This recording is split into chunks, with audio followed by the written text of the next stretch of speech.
Welcome to BusinessLine's State of the Economy podcast, where you'll find insight, analysis, and the story behind the numbers. Hello and welcome to BusinessLine's State of the Economy podcast. I am your host Ronendra Singh, and today we are going to talk about the future of mobility in India, be it alternative fuels or shape of the vehicles. Also, how rural market has grown better than the urban markets in the financial year 2024-25. As our guest, we have Som Kapoor today, who is a partner and future of mobility leader at EY Parthen in India. Som is a specialist who has been working with the automotive C-suites for over 2 decades.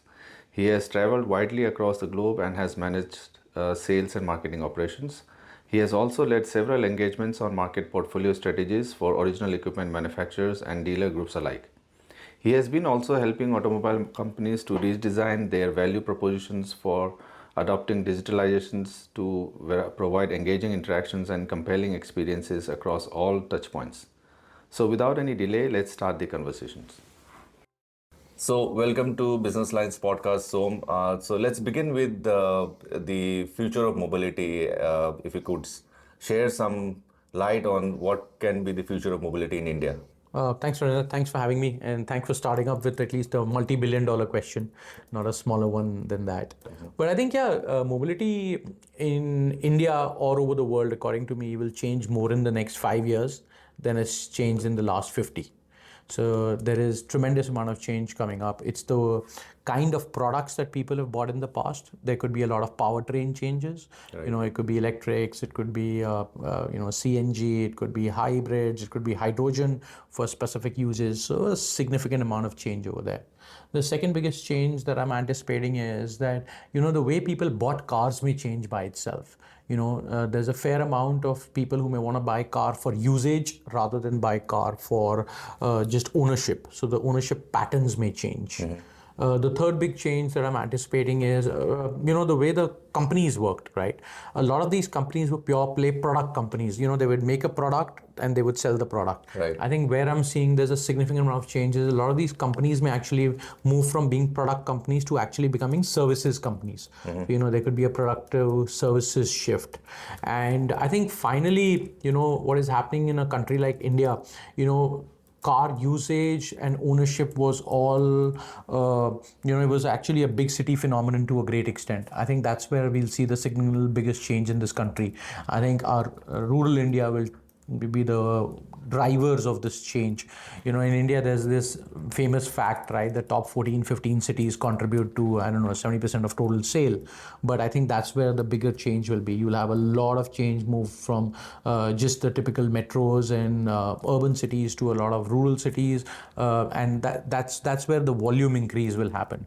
See, we're still a very under-penetrated country from a motorization perspective, right?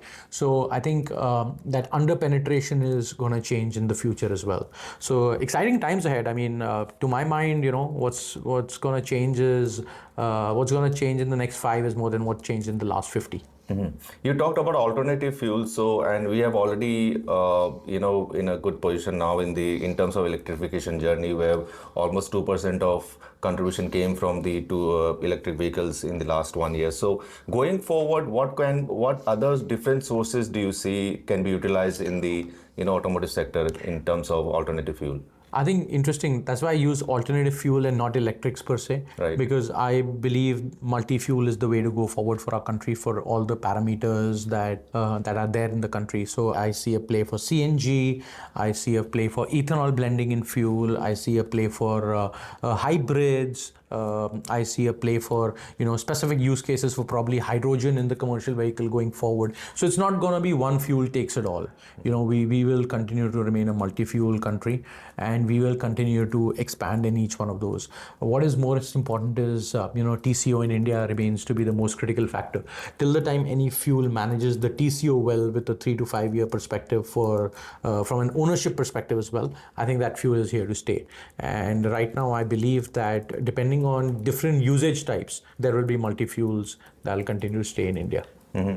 Talking about multi-fuels, and also, we know the CNG is vastly available now across the country. Now we are setting up the charging infrastructure also on the highways and inside the cities. Do you think there are still challenges when it comes to electric cars in India right now? Ronendra, if there were no challenges, we wouldn't be only at 2%, right? We would be at a much higher percentage any which way. I think the couple of big challenges that come up to my mind is, like you said, charging infra, right? That is obviously a challenge right now. The second thing is, anytime a new product comes in or a new powertrain comes in, acceptability only happens when people see that product on the road. There's this famous saying in India, "Jo dikta hai, wo bikta hai." So let it start being more visible, and that's when we'll truly realize if it's selling that much more as well. Also, I believe that with players like Maruti, etc., entering into electrics, that may give a significantly big push to the market overall, and you could see a much higher acceptance of the product overall. With battery technology changing, I mean, everyone's been talking about the BYD blade technology, etc. The usage for charged battery being much higher now. So that whole concept of, I don't want to use typical words, but that, people will get more confident on using electrics as a way to move going forward. But it won't be only an electrics market also. It depends upon, how long you drive your car, how easy is it for you to charge. Do you have a house where you have a charging infrastructure available with an attached, the electrical meter available at that spot? Is that spot dedicated for your car for charging every day? All of those parameters put together will decide how many electrics we can see selling forward. Right. Apart from that, what are the 2-3 big trends that you see currently in terms of future of mobility in India? Because we are advancing in that stage. So what are the 2-3 big trends do you see? Let me start by, that whole product to services trend. I truly believe that's here to stay. That will have an impact on how people own products, how people use products, so leasing, subscription, usage of mobility, public mobility usages. People are going to use government infrastructure like ONDC, etc., to come up with mobility solutions rather than just ownership solutions. I think that's a significantly big trend that we see overseas and that we see happening in the country. From that perspective, I believe the new generation is ready for products like that because they haven't seen conventional ownership. Right. They're actually seeing when my kids come into this ecosystem, they would have already seen a lot of usage based options available to them, not just in auto but in every other field. I think so they will be more aligned and attuned to something like that. So it could be a much easier from an acceptance perspective from them. And I think the way the country is also changing, obviously our demographic dividends going to play in. There'll be more women participation. There will be there'll be a significant amount of ownership change. Our GDP per capita is anticipated to increase quite significantly. So all of that put together aligns to a fairly significant change in mobility going forward. Mm-hmm.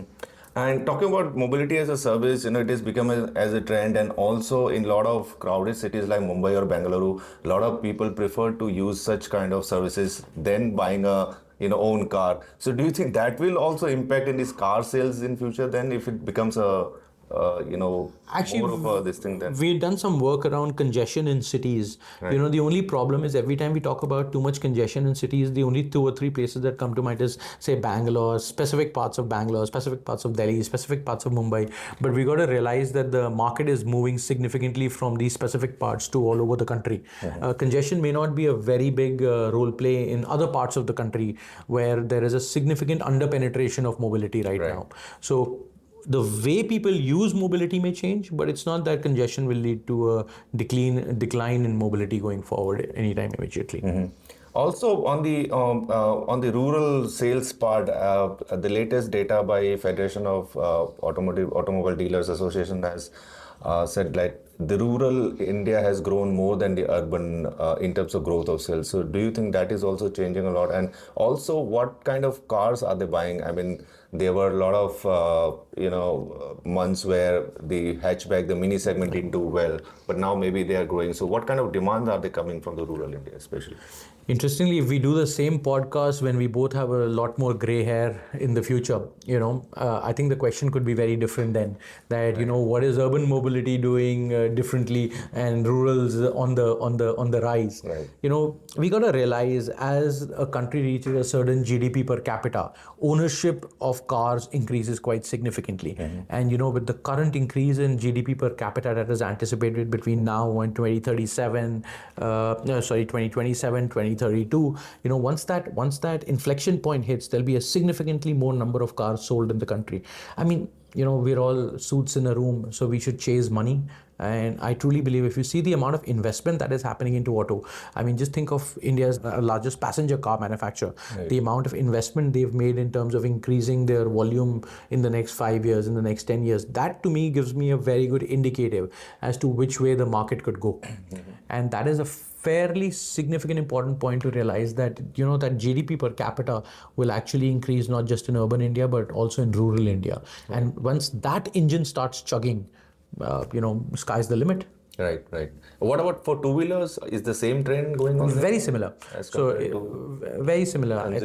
Commuter bikes or the premium bikes? Absolutely. Maybe, I mean, the question to be asked is, will commuter remain 125 or will it move to 150 or 175? Right. Will there be more product features offered over there? I'm sure a lot of these players are doing fabbing. Fabbing is, you get the feature and then you figure out what are the benefits that feature provides, and then a cost analysis to that feature.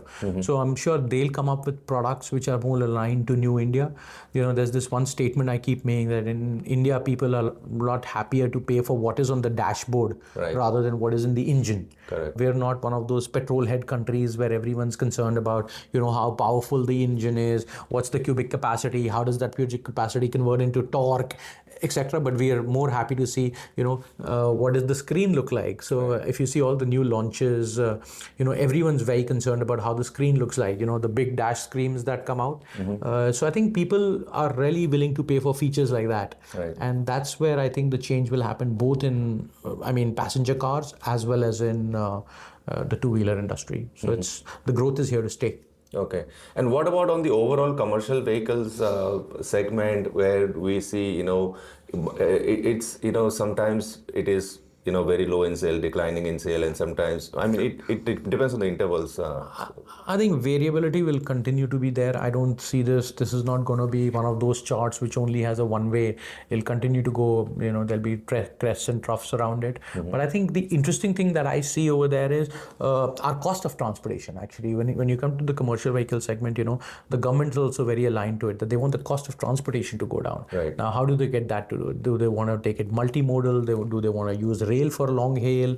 But we're a country which is so, the dichotomy is that our country is so different. If you look at the topography in Northeast, it's very different to the topography in South. And I don't think you can probably have rail everywhere. So you'll continue to have combinations of rail, road, all kinds of transport. You'll see new business options coming up. Will hub and spoke become a bigger option? Right. You'll probably look at the tonnages of the trucks may change going forward. So there'll be a significant change in terms of tonnages over there. I think if you talk about powertrain, especially on the bus side, you'll see the powertrain of buses changing quite significantly going forward. So those are the kind of changes that are anticipated to happen in the commercial vehicle industry as we look at it right now. On the overall side, where the government is also, helping out this, OEMs with, schemes like PME Drive, where the government is thinking about, e-buses, e-trucks, and even e-ambulances. Do you think there will be a success story on that front also? I think, there are two kinds of helps that the government can give, right? One is to help build the supply first. But I think the bigger initiatives will come when you start giving initiatives to build demand. Right. So I think like with the two-wheeler part, there was enough given on the supply side first. Then they've started giving out on the demand side because now demand needs to pick up for all the supply that has been built out. Right. So the twain shall meet according to me. So any such initiative that the government puts up, they have 2 or 3 objectives, right? They're looking at the environment, they're looking at the cost.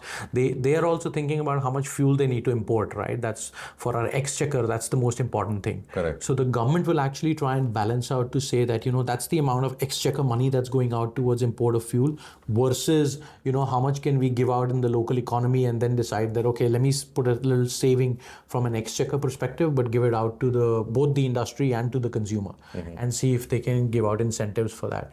I mean, I don't want to use China as the best example because they built it on incentives to a great extent. Right. But all said and done, they've moved the needle quite significantly over there in terms of using electrics. Mm-hmm.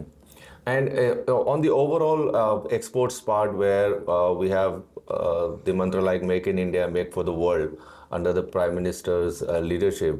So, where do we see in terms of exports also for the automotive sector? I think with all the volume that is being built in India now, we obviously have the expertise to build good quality cars for the rest of the world. I think, but the way the world is going currently is there's a significant amount of nationalization that is coming through.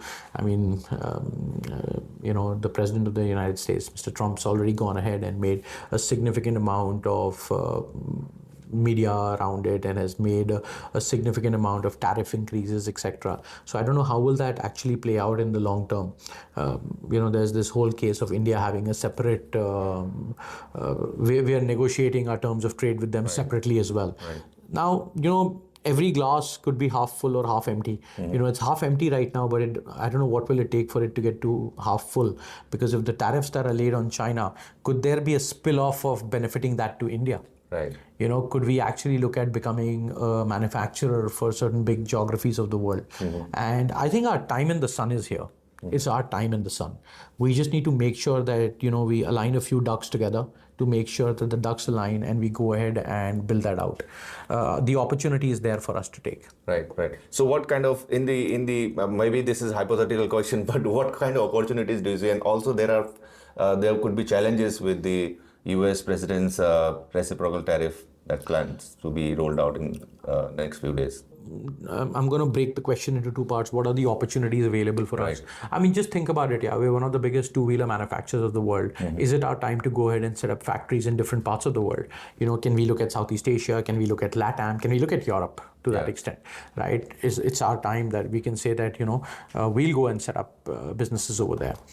From the other side, with the increasing volumes that we're doing, can we think about Africa? Can we think about LATAM? Can we say that, there's enough export opportunity available? Tomorrow, if the Middle East has, aims of becoming a manufacturer as well, can we become the preferred choice of vendor providing? All the vendors can probably set up shop. So I think, what used to happen was there was a lack of capital, etc., for us to expand. I think that the story there has changed. We have capital now. We can go ahead and expand in those countries, and we can actually, take a fair share of what can be available for India for the future. So I'm very optimistic about it. Right. All right, Som, thank you so much for your time. That was lovely talking to you. Thank you, Ronendra. Appreciate your time.